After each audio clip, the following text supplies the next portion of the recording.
नमस्कार दोस्तों, mission geography YouTube channel में आप सभी का स्वागत है। अपन देख रहे थे विश्व का भूगोल, संपूर्ण भूगोल अपने चैनल पे उपलब्ध है, तो जरूर देखें मिशन ज्योग्राफी यूट्यूब चैनल पे। चैनल को लाइक करें, शेयर करें, सब्सक्राइब करें और अधिक से अधिक लोगों तक पहुंचाएं ताकि हमारे मिशन का जो फायदा है वो अधिक से अधिक बच्चों के पास में पहुंचे। ठीक है, तो अपन देख रहे थे वायुमंडल का संगठन कल अपने देखा था। आज अपन देखते हैं वायुमंडल की संरचना। वायुमंडल की संरचना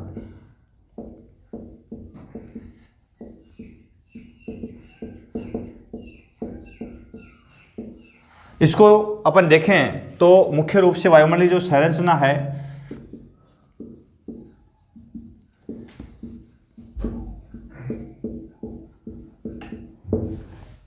दो आधारों पर इसको बांटा जाता है। इसके आधार जो है वो दो आधार है, बांटा जाता है। एक का नाम जो होता है महत्वपूर्ण है कि इसकी संरचना को तापीय आधार पर, इसको लगभग 6 भागों में बांटा गया। तापीय आधार पर जो वायुमंडल की संरचना उसको 6 भागों में बांटा गया है। वो 6 भाग है। सबसे पहली परत है उसको अपन क्षोभमंडल कहते हैं। उसके बाद में समताप मंडल कहते हैं अगली परत को, यानी धरातल से जो अपन ऊपर बढ़ेंगे तो उस आधार पर। उसके बाद में मध्य मंडल कहते हैं। उसके बाद में एक ताप मंडल और आता है इसके अंदर। उसके बाद में आयन मंडल कहते हैं और उसके बाद में बहिर्मंडल के नाम से पुकारते हैं। इस प्रकार से कुल मिलाकर के 6 परतों के रूप में इसको बांटा गया है तापमान के आधार पर। ठीक है ना, तो 6 प्रमुख मंडल इसके अपन देखेंगे बारी बारी से विस्तार से। दूसरा जो आधार है इसका वो है रासायनिक आधार पर। और रासायनिक आधार पर जो इसका वर्गीकरण है वो 2 प्रकार है इसके। एक का नाम है सममंडल और एक का नाम है विषम मंडल। ठीक है, तो सम और विषम ये रासायनिक आधार पर वर्गीकरण है इसका वायुमंडल का विभिन्न परतों के रूप में। सम और विषम 2 प्रकार है इसके और तापीय आधार पर इसके 6 प्रकार है। ठीक है ना, तो सबसे पहले अपन बात करेंगे क्षोभमंडल की। क्षोभमंडल क्या है और क्या इसकी विशेषता है, कहाँ तक है, आदि बिंदुओं के ऊपर चर्चा करते हैं।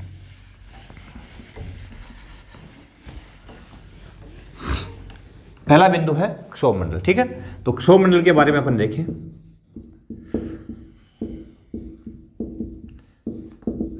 ठीक है, इसको ट्रोपोस्फियर के नाम से भी पुकारते हैं। जैसे यदि अपन धरातल इसको मान लें, यहां से अपन ऊपर जाएंगे, यदि यह भाग अपन ध्रुव वाला मान लें तो यहाँ तो इसकी 8 किलोमीटर तक ऊंचाई होती है और इसको अपन भूमध्य रेखीय भाग मान लें तो यहाँ इसकी 18 किलोमीटर तक ऊंचाई मान जाती है। 8 से 18 ध्रुवों पर जो मंडल है क्षोभमंडल वो 8 किलोमीटर माना जाता है और भूमध्य रेखा पर इसकी ऊंचाई 18 किलोमीटर। औसत ऊंचाई जो है इसकी वो है 13 किलोमीटर। औसत ऊंचाई कितनी मानी जाती है, 13 किलोमीटर, किसकी, क्षोभमंडल की। ठीक है ना, तो ये क्षोभमंडल है पहला भाग। अब यहां प्रश्न उठता है कि यहां पे इसकी ऊंचाई कम है, यहां पे ज्यादा, इसका क्या कारण हो सकता है। तो ये जो पहला जो डिस्ट्रीब्यूशन कर रखा है अपन ने, 2 मुख्य रूप से जो ताप के आधार पर कर रखा है, तो ताप के आधार पर देखें तो जो तापीय विशेषताएं क्षोभमंडल को तय करने के लिए अपन ने ली थी वो विशेषताएं ध्रुवों पर तो 8 किलोमीटर पर ही मिल जाती है। ठीक है ना, और भूमध्य रेखीय प्रदेश में वो विशेषताएं जो है वो 18 किलोमीटर की ऊंचाई पर मिलती है। तो इस बेस पे यहाँ इसकी ऊंचाई 8 किलोमीटर, यहाँ कितनी कर दी, 18 किलोमीटर कर दी जाती है। ठीक है ना, तो इसी आधार पर इसका ऊंचाई जो है ऊपर नीचे देखने को मिलती है। मुख्य आधार इसका ताप ही है, क्योंकि तापमान के आधार पर ही 6 भाग बांटे हैं, तो तापमान कम अधिक जो होता है, जो मात्रा होती है उसके बेस पे इसका वर्गीकरण किया जाता है। तो ये पहला भाग है। अब क्षोभमंडल जो है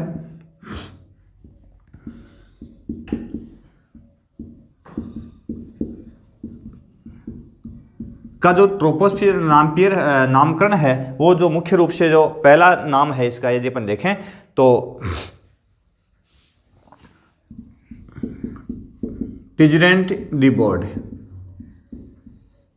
नाम के विद्वान ने इसको जो नामकरण इसका जो किया था और ट्रोपोस्फियर जो है वो टिजरेंट डीबोर्ड ने किया था। ठीक है ना। विशेषता क्या है इसकी, इसको क्षोभमंडल कहते हैं।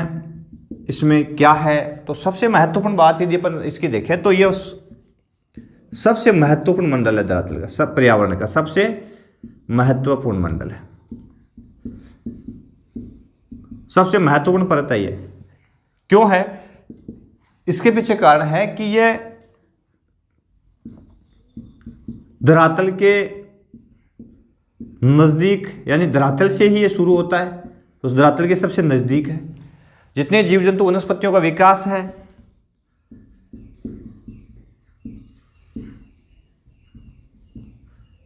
जीव जंतु और वनस्पतियों का विकास है वो इसी मंडल में होता है। क्षोभमंडल ही इसके लिए उत्तरदायी है। ठीक है ना। और दूसरा क्या है कि इसमें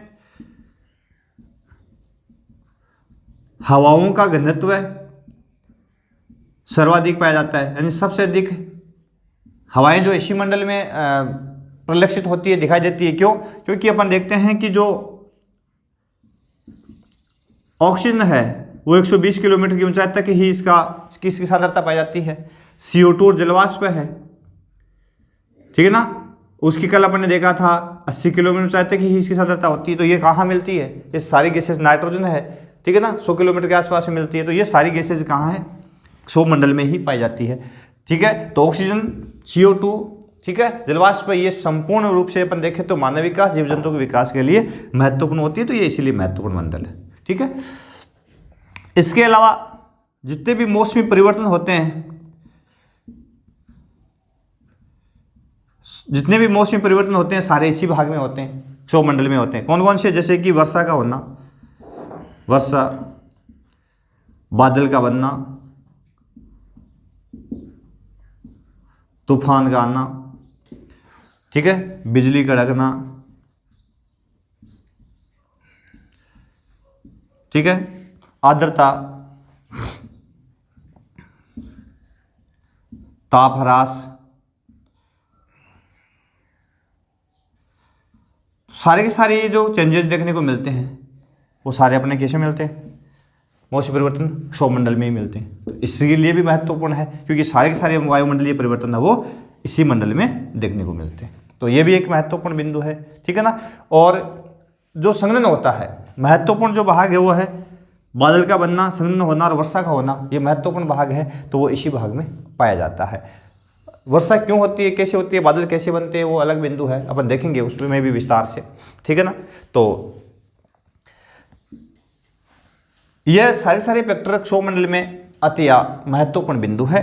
इसमें एक बिंदु वो है महत्वपूर्ण जो है कि इसमें ताप ह्रास होता है।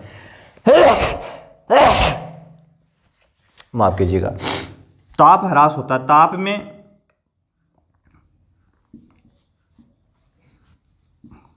कमी, ताप में कमी होती है इसमें। और ताप में कमी किस रूप में होती है? यानी धरातल से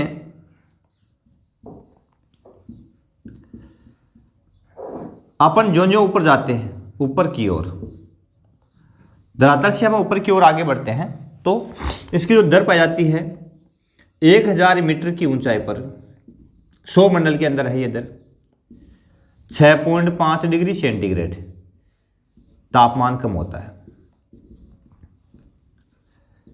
ठीक है। एक ऊंचाई के ऊपर जाने के बाद में तापमान 0 हो जाता है। यहां तक कि इसकी ऊपरी सीमा जो है वहां पर तापमान -80 डिग्री सेंटीग्रेड तक ही हो जाता है। क्षोभमंडल की ऊपरी सीमा पर तापमान लगभग कितना होता है? -80 डिग्री सेंटीग्रेड के आसपास पाया जाता है। तो तापमान माइनस में भी है। ठीक है।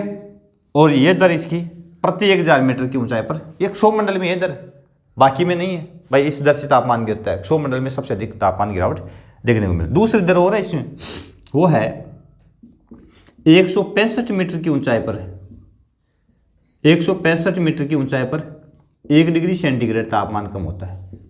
दो दर बताई जाती है इसमें, यह भी सही है और यह भी सही है।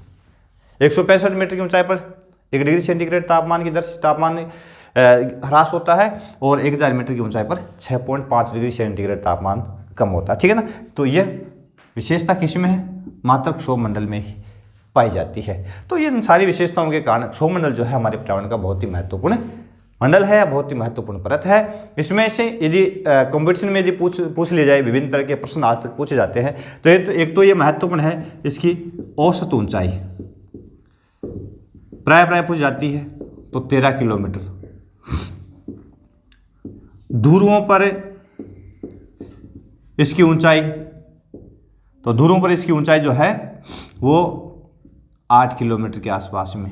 भूमध्य रेखा पर इसकी ऊंचाई है 18 किलोमीटर के आसपास में। तो ये प्रश्न प्राय पूछ जाते हैं। इसको परिवर्तन मंडल भी कहा जाता है, क्योंकि सबसे अधिक परिवर्तन मंडल दूसरा नाम है इसका। सबसे अधिक चेंजेस जो वायुमंडल में होते हैं इसी मंडल में होते हैं। तो इन सारे परिवर्तनों के कारण, ठीक है ना, ये बड़ा महत्वपूर्ण है, ठीक है। और इनमें से पूछ ले कि मौसम परिवर्तन क्या, बादल का बनना, वर्षा उस किस मंडल में होता है, तो इसी में क्षोभमंडल में होता है। यहाँ से पूछ ले ताप ह्रास दर 2 है कि 1000 मीटर की ऊंचाई पर 6.5 डिग्री सेंटीग्रेड की दर से तापमान गिरता है क्षोभमंडल में, ये दर पूछ ले तो यहाँ से ये प्रश्न बनता है। तो इजीली इसको अपन क्लियर कर सकते हैं। वायुमंडल की सबसे नीचे की परत कौन सी है, तो सबसे नीचे धरातल के पास की परत है, इस रूप में पूछ ले तो क्षोभमंडल है।